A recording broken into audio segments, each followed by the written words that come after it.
Good morning. It's good to see you. You know those bracelets, what would Jesus do? We got a new bracelet. Gave it out last week. What would Jesus undo? Some of the stuff he would rather we didn't do. Looking at that for a few weeks.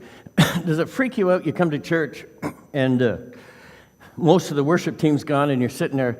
Did the rapture happen? Am I left behind? What's going on here?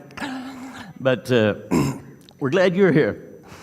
What would Jesus undo? There are things that breaks the heart of God and that he would like us to not do. Last week we looked at, 2 weeks ago, spiritual indifference.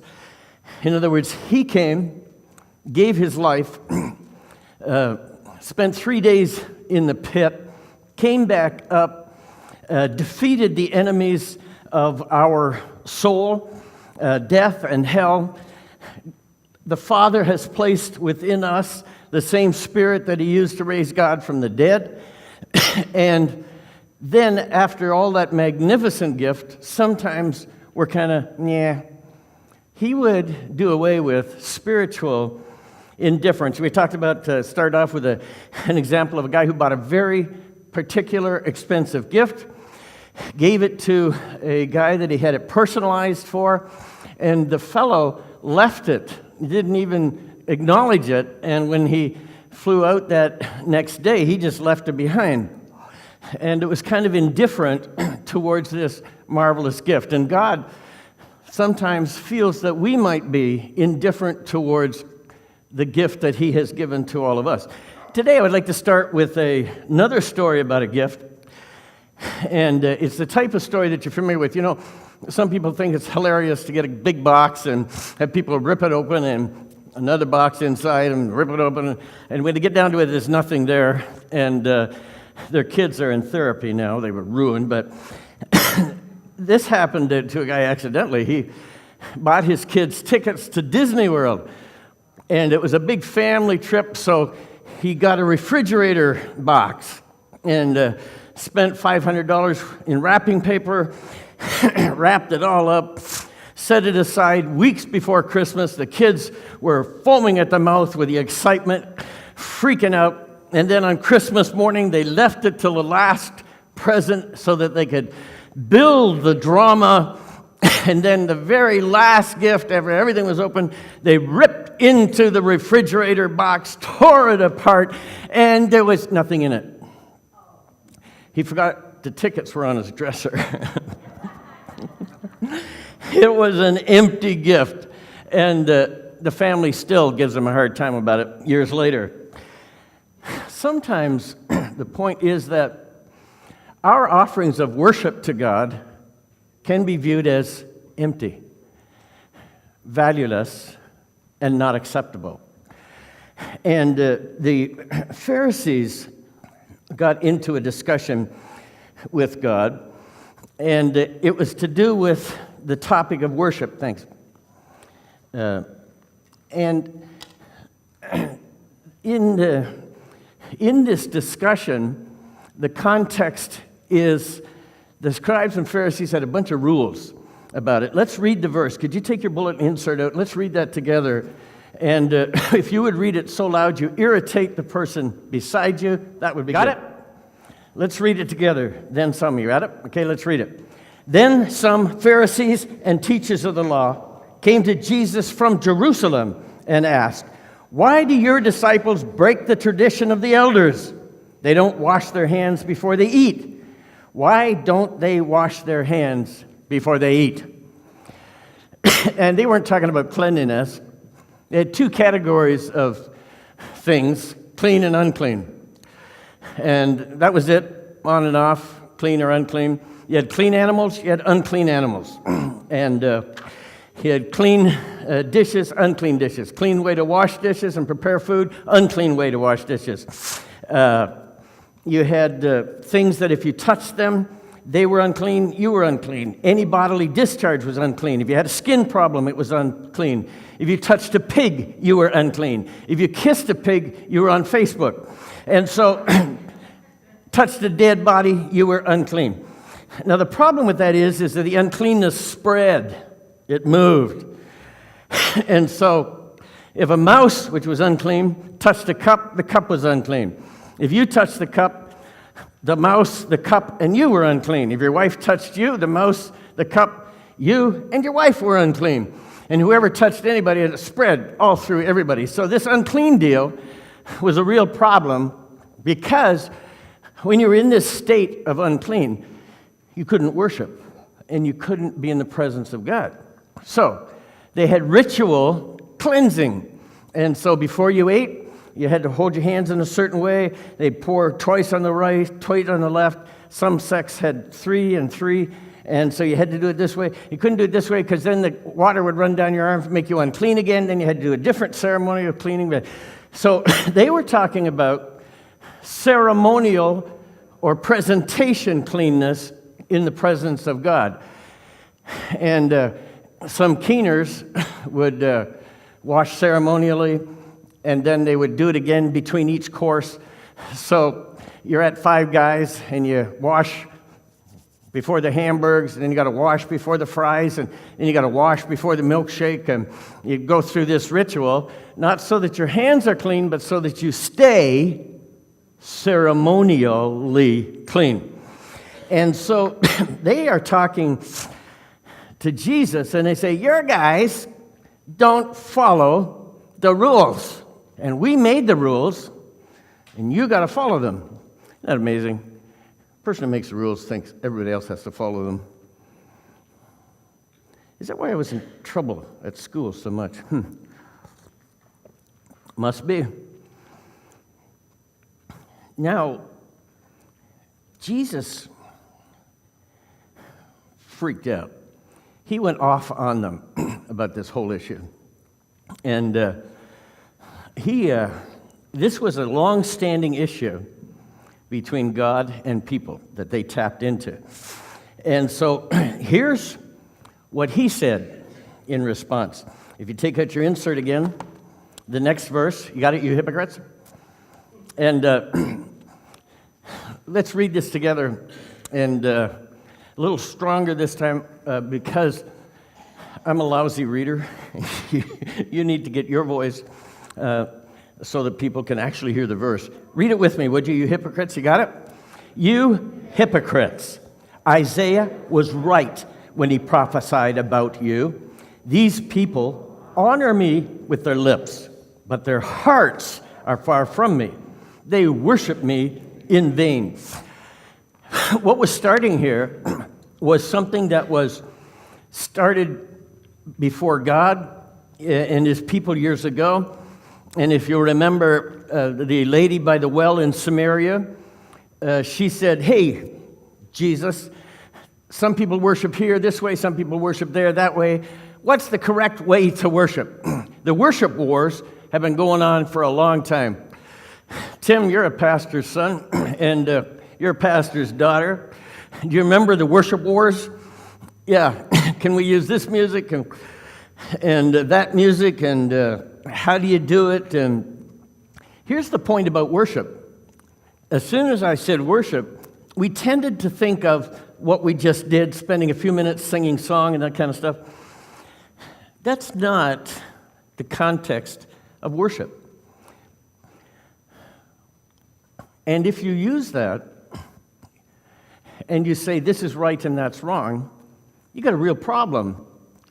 Because over the last 2,000 years, the worship has changed tremendously.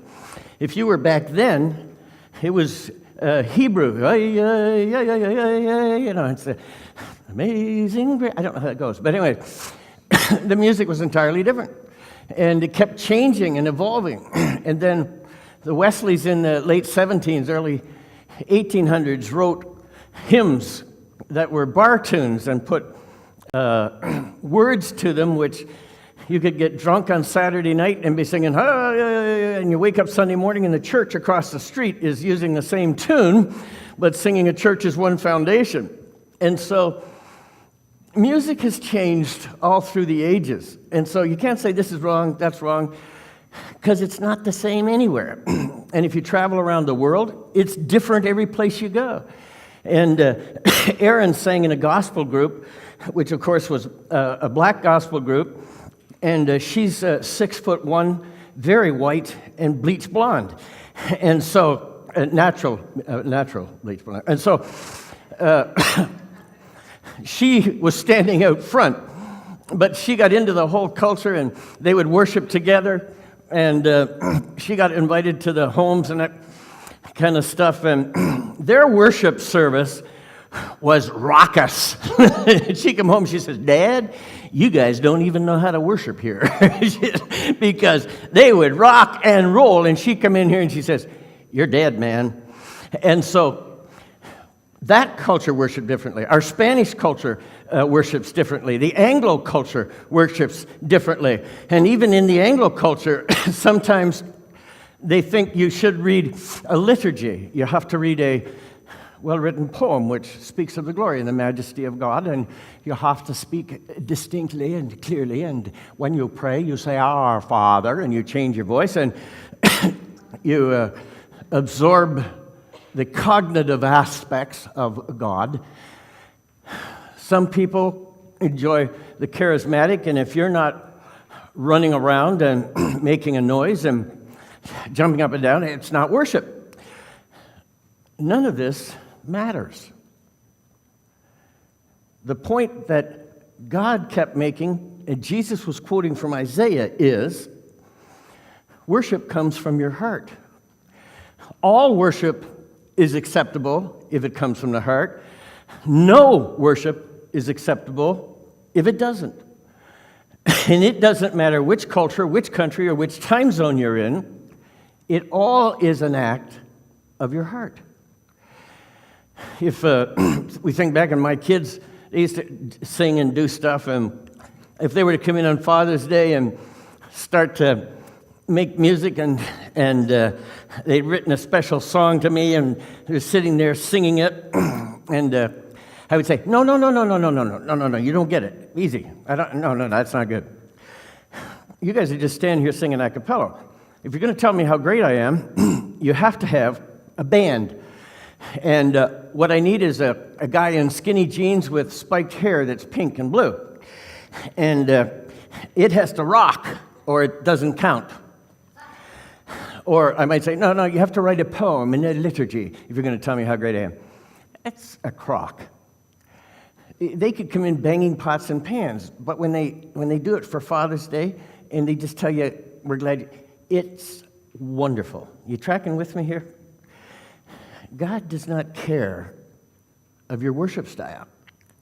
He does care, and from Isaiah till today, that you worship Him with your heart. And Jesus was talking to the Samaritan woman. He says, "It's not this style, it's not that style, it's not that mountain, this mountain. There's coming a day, which is now, today, when anybody who worships me, our Father, worships in spirit and in truth." And the worship wars were a lost cause. Let me tell you what I think. And of course, I tend to be right. Unless Linda tells me I'm wrong, then I'm wrong. If you make a mistake and your wife's not there to tell you, is it still wrong? Is it? Just checking. Yes, you're still wrong. Now I forgot what I was going to say.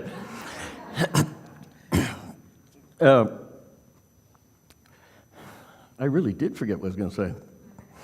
But as we worship God, yes, I was going to say that in the community of the body of Jesus Christ, the Spirit of God brings a harmony, a oneness, a single of purpose, and it should not have conflict. Satan is the originator of lies, anger, hate, and conflict. So if you have conflict in the Church of Jesus Christ, who would be the author? It would not be Jesus Christ, because He is the author of peace. Are you with me? You tracking with me? I think that there's not many worship wars today, but these conflicts are not from Jesus, about Jesus, or about what's right and what's wrong. They're just damaging to the body of Jesus Christ. You'll notice if you've taken a 101 here, which is why we invite people before you become part of the community, just to understand us a little better. In this community, we don't argue theology. We have a clear, well-articulated theology. But in things like some people say, once you come to Christ, you can never lose your salvation. Other people say you can have it and you can lose it. But what do you do when a person who says he was a believer is now doing something that's not acceptable to God or gets him into eternal life? You don't sit around and argue that he had it and he lost it, or he never had it, or he wouldn't have lost it. It's you who are strong in the faith, go and help him. We do not argue theology here. We practice our religion. We don't argue about it. Why? Because the Church of Jesus Christ has a unity, a love, and a singleness about it. Paul says, stop this stupid arguing because it only causes division.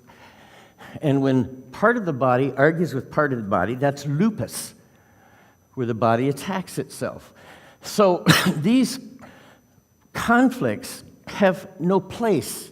And if you want to know the answer, ask me and I'll tell you. And God will tell you when you get to heaven that I was right and you should have listened. So, come on, it's a joke. Lighten up. So, he wants us to worship in spirit and in truth, and the style of the music changes over time, changes over culture, and even within the same cultures, it changes. And there's some examples of how we worship. Sometimes, you're in the presence of God, and you just bow your head. And the psalmist was saying, "Come, let us bow down in worship. Let us kneel before the Lord." Sometimes you're just in the quiet moment, and you bow. And sometimes you kneel. I had something I was praying about, a friend of mine, and prayed about him for years. I could not even start to pray for him until I kneeled down beside the bed and just talked with God and argued with God. And it was a person who led me to Jesus Christ, and I couldn't let go of it. And it was such an intense thing in my life that I couldn't pray about it standing or sitting. I had to pray kneeling. It doesn't matter. Sometimes you just do that. And sometimes we lift our hands. And why? It's a surrender, but it's also victory. And so, and the scriptures say, lift holy hands, and it tells the men to do that. Why? Because men don't do that. So, he's saying in a surrender to God, in a proclamation of victory. When I started my life as a pastor's son as well, and we started in a holiness church, and we would sing out of a hymnal. Anybody know what a hymnal is? It's different than a hymnal, okay? It's a hymnal, okay? And it had the music and then the verses, which were numbered. And if you sang out of a hymn book, you sang 1, 2, and 4. Never 3. That's a rule. 1, 2, and 4. And poor verse 3. That's just the way it was. Later in life, when I came to Christ, I connected with a bunch of Christian businessmen, and they took me to their church, and they started to worship. Claire! I never saw anything like that. What are you doing? They stood up. They didn't have a hymnal. They had words on the front, and they had a band, and they had chairs, and they had this lady running around waving a flag, and they had flags of the world on the walls, and they had this other lady with a tambourine running around and streamers coming out of it, and they were nuts. And they didn't have a hymnal. After 3 or 4 weeks, I kind of liked it. And apparently, God will accept. And I met the tambourine lady, and she was definitely a French fry short of a Happy Meal, but she was a great heart lady who loved God and just loved to run around with a tambourine with streamers on it. But I got so that I could get into that. And that was how I began my walk with Christ with a very demonstrative group of businessmen. None of this matters. None of it matters. None of it has much to do with the worship that God wants. Listen, whether we bow in reverence, whether we kneel, sometimes you can get so excited that you dance. And, in the Holiness Church, I don't know whether you guys had this or not, but mature Christians were really stuffy. And they would never, sorry if any of them are watching, there was a sense of decorum and properness about church, and you didn't run in the church, and you dressed in a certain way, and you behaved in a certain way. We were supposed to, I never did, but when the Spirit would come, these sophisticated, proper people would get up and start running around the church and dancing. And in our culture, dancing was anathema. You went straight to hell, you didn't pass go, and you didn't get $200. You just, you don't dance. And so the Spirit would come, they'd get all excited, and they would dance. And we had one guy, this was in the 50s, and he was a sweet, soft, understated gentleman in his 80s, and he'd go around the whole church like this, and the Spirit would come on him. And when the Spirit comes, the Spirit's going to do what it's going to do.